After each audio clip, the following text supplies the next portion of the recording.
We have a lot to cover in today's video, including some potential trade rumors involving two teams in Ontario, the Sens and the Leafs. In Ottawa's case, we're going to be talking about some potential other strategies it might be to get Shea Pinto signed. What other moves besides trading Joseph are kind of on the table right now for the Senators? Plus, if the Leafs cannot sign Nylander and they had to come to a trade, what would the asking price be? We do have an idea now as well. Plus, there's another coach, this time in the Western Hockey League, under investigation and is currently suspended.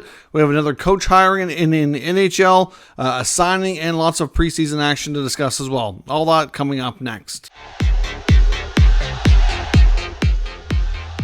So welcome back to another video here at Top Shelf Hockey. As I mentioned, we have a lot to cover today. I want to start with the latest allegations regarding the coach in the Western Hockey League who's currently suspended while they're conducting an investigation. It's a name you guys may actually be familiar with because he's coached in the NHL before, and that's Kevin Constantine. He had multiple opportunities of coaching in the NHL. I believe he was I think he coached the Sharks and the Penguins, if I'm not mistaken, and now he's with the WHL's Winnipeg Wild. They were the team that formerly the Winnipeg Ice, who when the Winnipeg Ice was sold earlier in the offseason and they were relocated to Washington State, that's who this team has become.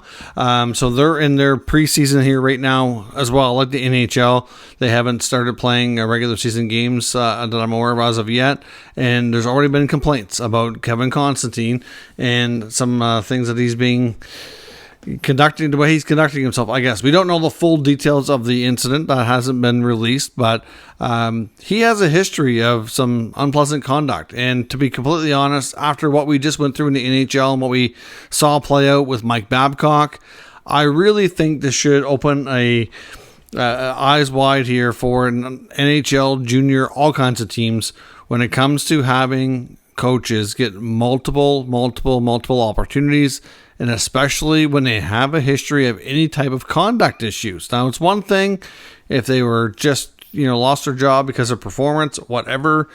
Okay, that's bad enough that we recycle coaches as much as we do for those purposes, but when they have history like some of these guys do, like we just saw Bill Peters, who's in the same league, get another chance with, I believe it was Lethbridge, and now Constantine's in there. Now, we don't know the full incident, but it's got to be something. People are referring it to, like, they're calling it Babcockism here, so I don't know. There's some people that definitely know that aren't saying anything here just yet.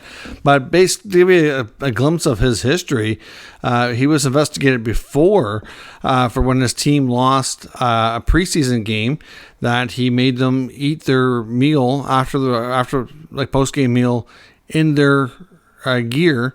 All they were allowed to take off was their skates, helmet, and gloves. And then they had like a 4-hour bus ride home, and he made them all stay in their gear all the way home. Like, it's torture. Like, that's like for losing a preseason game. Like, I don't know. Obviously, some of these coaches need to change their tactics. Some of these things, they just don't work. Torturing your players is not exactly going to gain respect, and it's not going to make them want to work any harder for you. So at the end of the day, he's under investigation. He's suspended while that's ongoing, and we'll hopefully know more information. And I'm suspecting from what we're hearing, it wouldn't be shocking if this leads to his dismissal. We could have another case just like Babcock where a coach is dismissed before the regular season even starts for conduct issues. So we'll see. Like I said, I hope that the junior leagues, NHL, and everybody else that's watching here kind of learns from this. Another coaching piece of news as well, the Columbus Blue Jackets have added to their staff, of course, had to let go of Mike Babcock, hired Pascal Vincent, who became the head coach after being on the staff as an assistant. They've now brought in Mark Recchi. Mark Recchi, longtime NHLer, had a heck of a career, has been coaching a fair bit of time as well, lots of experience in that regard. So he should be a good asset to Pascal Vincent as well, since obviously they needed to replace an assistant on the staff after he moved up to take the head coaching role. Recchi should be a great candidate for that. Of course, he was just inducted into the Flyers Hall of Fame as well. So great selection there by Columbus. Columbus, the Canucks have signed a prospect as well. They've signed young prospect goaltender Ty Young, who was a 5th-round pick out of the Prince George WHL team in 2022. So he gets his 3-year entry-level contract, so that's a good step forward for him. Lots of preseason action going on, some of which we talked about, like in last night's games. When I recorded that last night's video, there was some games already completed because there was a bunch of early games where it was Sunday. We didn't get to finish all of them. There's a bunch more. There's 9 games on tonight, including version 2 of the Sens versus Leafs. Now they're in Toronto tonight. For the most part, outside of Robbie Harventi, if the Sens, everybody else is a new player tonight. They all had the other game off. In typical fashion, last night Ottawa was at home. They had a few more veterans in the lineup than the Leafs did, and then tonight with the Leafs being at home, they have a few more veterans in the lineup. So I know as of right now, it's just after the first period, Sens are up 3-2.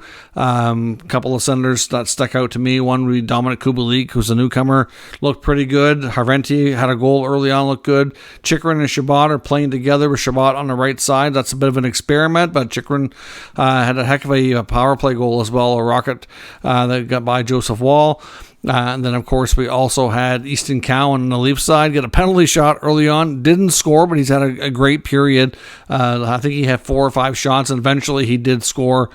He would get out there in the second power play unit. So I know a lot of people kind of question how high he was picked in the 23 draft, but look, the kid's having himself a heck of a night in good showing for the Leafs here in this game here so far. Other action from last night that we didn't get to talk about, so the early games we already covered, but the Bruins did shut out the Rangers 3-0. The Jets over the Oilers 2-1. Couple of shutouts, unfortunately. The Stars shut out the Coyotes 7-0. Of course, that batch of the Coyotes stayed behind as the rest of the team is obviously still back on their way back from Australia. The Columbus Blue Jackets defeated the Pens 4-3. The Ducks over LA 3-2. The Sharks beat Vegas 5-2. Henry Thrun is a 22-year-old prospect defenseman for the Sharks. Had a couple of goals, looked real good. I suspect he'll get a good opportunity this year, especially with Erik Karlsson being moved. And then the other shutout that I didn't mention yet is the Flames over the Canucks 10-0. That was an embarrassment. I know that the Flames had more veterans in the lineup than the Canucks did, and I can see that the Flames probably were going to win that game. You could tell from the early going, but that was terrible. I mean, even though you had more veterans and more skill on the Flames side than the Canucks side, I don't know. It was bad. I didn't get to see the whole game. I did see probably most of the second and all of the third. And it was all Calgary. Matt Coronado, the youngster, had a hat trick, so great showing for him in his preseason debut. A couple other quick notes from preseason action as well. Tonight, in one of the other 9 games going on tonight, Sean Couturier is going to play his first game in almost 2 years. So the Flyers are happy to have him back. So it's been a long time coming with lots of back issues for Couturier. I hope everything goes well and he can resume his career and be healthy. So certainly hope everything plays out nicely for him. Now, Cam Atkinson, also who missed majority of last year, was supposed to play tonight as well and pulled out of that game at the last second. Apparently, they were reporting that he had some soreness and they just wanted to take it easy with him. Apparently, the soreness wasn't related to the injury he dealt with last year. So I guess that's good in a way, but hopefully it's nothing new that's going to linger. When these guys have been out for that long a period of time, you start to be concerned when you hear stuff like that. In Washington, Trevor Van Riemsdyk took a shot off his wrist, and the Caps are very concerned. They haven't really released any information. I don't know if they really knew a lot yet after probably waiting for imaging and results to come back, but it didn't look good, and hopefully he's not going to be out too long, but they are worried about that potentially holding things back. Now, when it comes to the Senators, we hear lots about the Shane Pinto situation. In fact, he's not signed. The new owner, Michael Landlauer, after being introduced on Friday, did have some more comments today, done some more interviews. He himself said that the main reason Shane Pinto was not signed is because they're up against the cap and they need to figure out a way around it. He said they can be a cap team. It really boils down to the fans and the fans supporting the team. That they have to justify what they're spending on salary. So basically, If they get the support they need and they're selling out and they're making good revenue, there's no reason why they can't be a cap team. But it said obviously it has to make sense. He talked a lot about the new building and stuff like that as well, and that he's interested in doing it in downtown Ottawa. But again, like just referencing the fact that they need to be creative with how they get themselves out of this cap jam to sign Shane Pinto. Now, for the most part, all the talk is about trading Joseph. We heard a lot about the Flyers. The Flyers want Tyler Boucher to take Joseph, and that's probably still on the table, but Ottawa right now doesn't seem to want to do that. Another scenario that's been going around is trading from the back end instead of the forward group, because they're a lot deeper back there, and a lot of people are saying maybe they trade Erik Brannstrom. He's making $2 million. That's not quite enough to get exactly where they need to go, but if Joseph is if he's not showing any better in the preseason, they might have to put him on waivers and send him to the minors. Now, they can't bury his full $2.9 million contract, but they would get around $1.1 million relief. Then, of course, by trading Brannstrom, that gets another $2 million off the books. That would get them a little over $3 million, plus they have a little bit on top of that now. That would be enough to sign Pinto. Now, that may not leave enough to sign Josh Bailey, because they're hoping to do that as well. But Pinto is, first and foremost, the top priority here in this election, but it might be another way around things here. The other player who I kind of have wonder, I don't think they really want to, but after being a little inconsistent last year, and I don't know what you want to call his performance last night, it wasn't great, wasn't bad, I don't know, but Artem Zub might be another one. He's making more, over $4 million. The only problem is they're really shy on right shot defensemen. So, and he, for the most part during his time, have been a pretty good top 4 stabilizer type D. So, and they're planning on having him play with Sanderson and Volgo as well. I don't know that that's really something they don't want to mess with. So, we'll see. They need to be creative, but at this point, there are other scenarios being talked about, not just Joseph. It could end up being Brannstrom going for a pick or prospect and then putting Joseph through waivers instead to get some other flexibility. So we'll see what they do, but they're up against it and need to be creative. But if the price tag on taking Joseph is going to be a first-round pick or a prospect that's equivalent to that, that is pretty high. I mean, they moved Matt Murray's contract for far less. They moved Nikita Zaitsev for far less. So I don't know that Pierre Dorian's going to want to rush into this and meet those high asking prices when he hasn't had to do it before. So we'll see what happens. And they're trying to be patient, but at the same time, they want Pinto to get ready for the season. So it's hard to say how quickly we're going to get a resolution to this. Now, also with the Leafs, there's been more of an idea now with William Nylander that if things don't get resolved on an extension and they have to look at a trade, what kind of asking price they would be looking for. So this comes from an athletic writer who was talking about this. And basically, at the end of the day, the Leafs have to trade Nylander if they can't come to a contract extension, then, which I don't think is going to happen in season. I think if a Nylander trade happens, just for the record, I think it'll happen after the season, but before free agency. I think it would be kind of like a Matthew Tkachuk scenario, which they don't have to do because Matthew Tkachuk was an RFA, where Willie's a UFA. But if he played ball, they could sign him, do like a sign and trade. And honestly, I think there's a couple of teams out there that would be great fits that way. We're looking at one being like the Ducks. I mentioned before, I think Nylander to the Ducks makes a ton of sense, but that's just my personal opinion. But the asking price would be comparable to the Jack Eichel trade. Jack Eichel trade brought in a solid roster player in Alex Tuch, brought back a solid prospect in Peyton Krebs, and 2 picks, one being a first, one being a second. Both had conditions attached. So essentially 2 picks, a prospect, and a roster player. You get 4 pieces, which really has turned out nicely for the Sabres. Tuch has been a real nice player. Krebs has been maybe a little bit underwhelming, but still working his way up the ladder here. And then the picks have been used, and they're still early. The jury's out on those picks just yet. But, at the end of the day, things don't look too bad when it comes to Jack Eichel and the trade between Vegas and the Buffalo Sabres. So, looking at the Anaheim Ducks, they have some, roster players that could fit a similar type player as Van Alex Tuch. They have some younger prospects that would fit the same kind of role of a Peyton Krebs, a couple of picks. There's lots of teams out there that are lower in the standings that would probably love to have a star player like this to help accelerate their rebuild.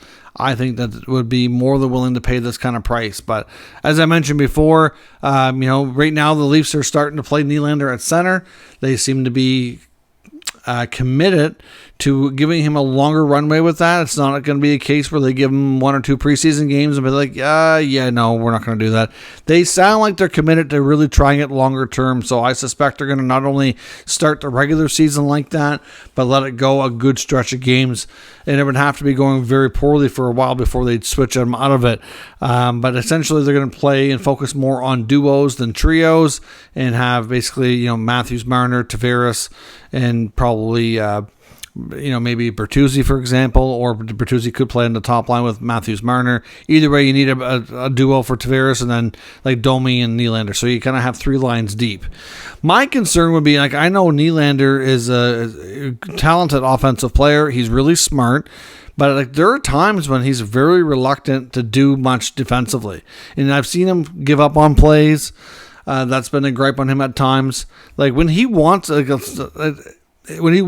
do what he wants to, he can be phenomenal. The talent is there. I have no doubt he can learn to play and be an effective center.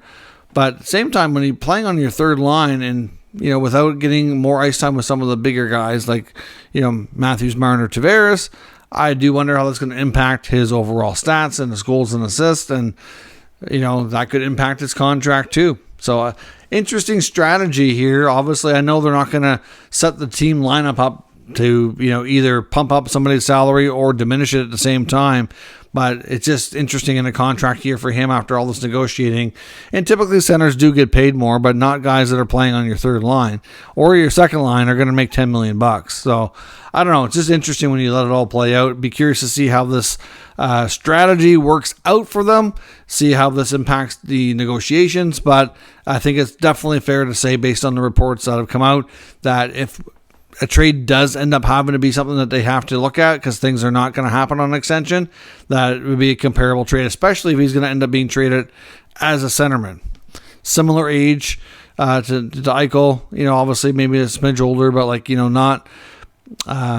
not drastically different. So it makes sense that the return would be, this would be used as a comparable. So let me know your thoughts on Nylander's future in Toronto.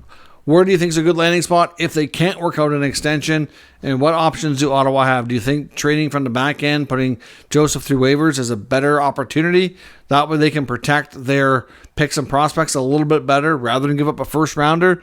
Joseph's he's a serviceable third line player. Yes, his offensive numbers were down last year, but it's not like he's that horrible that you should have to give up that big of an asset as an incentive when we've seen other players moved for far less. So let me know what you think in the comments. We'll discuss further. If you're new to the channel, make sure you subscribe and stick around. We'll keep you up to date with the latest news, rumors, and analysis of all 32 NHL teams. Thanks for watching, and I'll catch you next time.